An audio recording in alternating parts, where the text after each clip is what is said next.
Hello and welcome back to the channel. In this series, you're going to see 25 days of trade analysis. I am calling it 25 days of Tradesmas. In this Tradesmas series, if you are going to be watching it, I highly suggest that you take the opportunity to be participating in the giveaway. I would love to give back to you guys in the YouTube world who have supported me and followed me. I am always very interactive in the trading floor community, but I know there's a ton of you who have followed me for a while who aren't in there, and I want to be able to give back to YouTube as well. So from the bottom of my heart, thank you very much for all of your guys' support here on my YouTube channel, and I am wishing you all the warmest of holidays, whatever holiday it is that you celebrate. I personally celebrate Christmas, so therefore I am doing the 25 days of Tradesmas. But whatever your holiday season is, I wish you and your family and loved ones a very warm and happy holiday season. With that being said, I am doing the giveaway here on my channel. So for every day that I do one of the Tradesmas videos, if you do any sort of interaction, if you like, comment, or subscribe, you will earn an entry to be able to qualify at the end on the 25th day to be part of the drawing that I am holding. I will draw a winner for the giveaway. I will announce the winner on the 26th of December. The prize will be to win a yearly subscription to the trading floor. So if you guys are interested in it, make sure that you are doing the likes, subscribe, and comments. Obviously, you cannot resubscribe over and over again, but don't worry. You will get 3 credit points towards that, but then every day following it, as long as you leave a like and you leave a comment, you'll get 2 additional entries for each of those. In addition to my giveaway, if you guys love giveaways, we are doing one on the Trading Floor YouTube channel as well. It's the same thing over there in order to enter as well, though it is interaction. So if you like, comment, and subscribe over there with that channel, you are going to be entered into a drawing at the end on the 25th as well. We will draw a name for somebody to win a $1,000 cash prize. You do have to have PayPal to accept this prize, so make sure that you can accept PayPal if you're going to go over there and enter into it. But I think that's a really nice prize. I think most people this time of year would love to have $1,000 extra. So make sure that you guys are also checking out the Tradesmas that we are doing on the trading floor. And there are lots of styles of trading happening over there on their Tradesmas. You will see all of our live streamers and our staff submitting videos. So if breakout trading isn't really your thing, or maybe my style isn't your thing, no worries. Go check out the Trading Floor's YouTube and make sure you are subscribing, and commenting for an opportunity to win $1,000 cash prize at the end. Okay, guys, let's get into the video, and happy holidays. Welcome to day 3 of Tradesmas. This is a build off of what you guys saw on day 2 of Tradesmas. So if you didn't catch day 2 of Tradesmas, I will link that video for you guys above.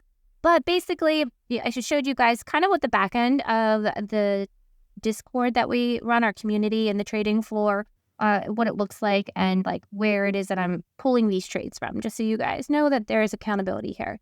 And if you guys watched yesterday's video, you did see this screenshot of what the account that I had been working with looked like. So I had showed you guys the $230 trade that was kind of like a break-even bust that day. So if you guys want to check that out and the analysis behind it, the analysis was legit, but the trade itself, I moved a little too fast to break even, but it's okay. That's what break-evens are for. I'm over it. Anyhow, but moving on to this second trade here that I did take on the 28th. So the following day, I did take this trade, and that was the $1,722 trade. So again, this is a demo account. So while this looks super cool, it was a demo account. So I'm not going to pretend like this was real cash that I made on these days.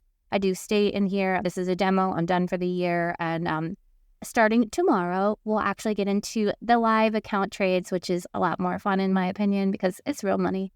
But I will show you guys all of that too. Anyhow, let's get into the actual trade because this is a super straightforward trade, which I love these. These are the things you live for as a breakout trader. So what I'm on here is the 1 minute time frame with GBPUSD, and I am doing the typical marking up my support, my resistance, showing you guys a zone here and a breakout. So basically what I had seen here when I came in, I had looked at the most recent market and kind of just got a feel for where it was at and what was the zone that we were trading within. So as you can see, I did mark support level here. And then up at the top here of this purple box is my resistance level. And that's just based off of where the market had been hitting. So you see market price hit here, here, here, and here, creating a floor. So basically that's your support level. And then what you can see is a really strong candle breaking into it. And this also can help you identify whether you have a new level being created. So when you see something like super strong, where maybe it was in a zone before and it breaks into a new area and then starts creating a floor or a support bottom, then you are in a new zone. That's just a little tip. And the top is just based off the high of where it had reached at the time. So I just marked my support here and my resistance, and just was looking at how I had been consolidating within that zone. The price hadn't really done much. It was respecting those levels until we got this guy. So this guy made me interested because we had a upright smiley face that was getting pretty close to breaking out. It hadn't actually broken out yet, but the following candle definitely breaks out. I did get in a little bit early on. This candle here was like kind of playing around and retracing. It was a 1 minute time frame though. So just bear in mind, like, this goes quick. It's 1 minute time frame. But this was like really pushing up quick. And it came back down, and I just knew there was enough there at that point in time to like really blow this level. The volume was there. You can just, I know this sounds bad in a video, and I hate to say this in a video, but you can just tell sometimes when the market is just like raging. You know, like if it's really, really pushing and you can tell that the volume is there. Sometimes with these type of entries, like, you can just get in a little bit earlier, and if you can get in at a better price when you get that retracement down, it's definitely worth it.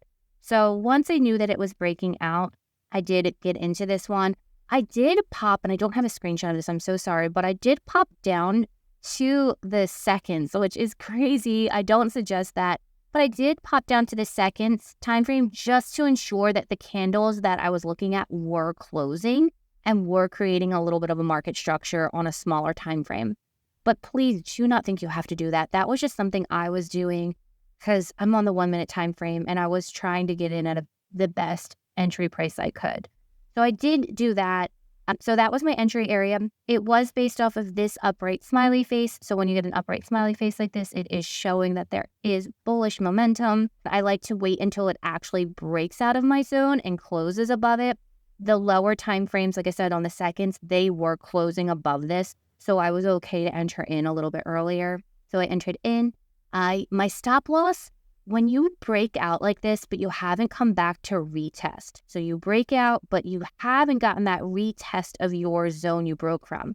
In my opinion, and the way that I do it, I think that you need to be cautious with your stop losses because there's still always the chance that the market comes back down into this zone to retest.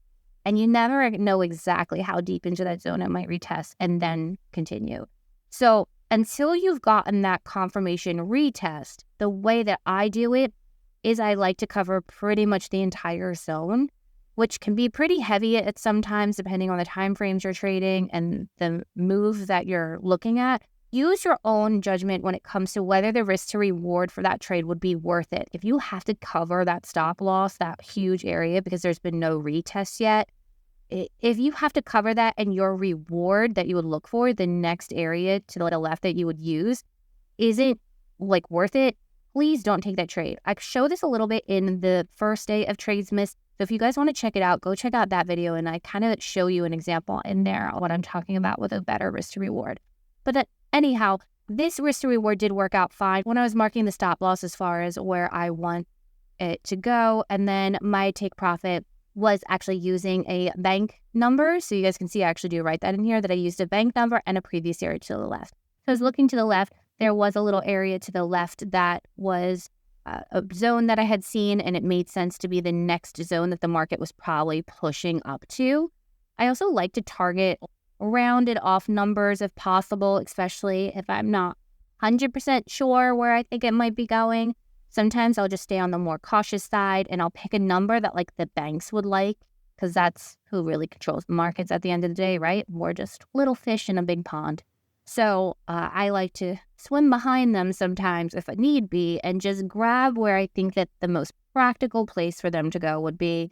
And we all know they don't like to do crazy, weird, little numbers like what you see here on the side. They don't want those type of numbers. They want nice, easy, rounded numbers.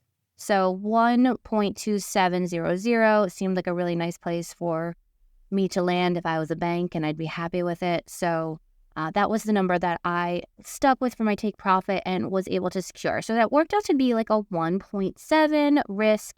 You guys can see 1.722. So yeah, that was that trade. That's the breakdown for that one. And yeah, that's it for this trade. Hopefully that helped you guys, and I will see you in tomorrow's video.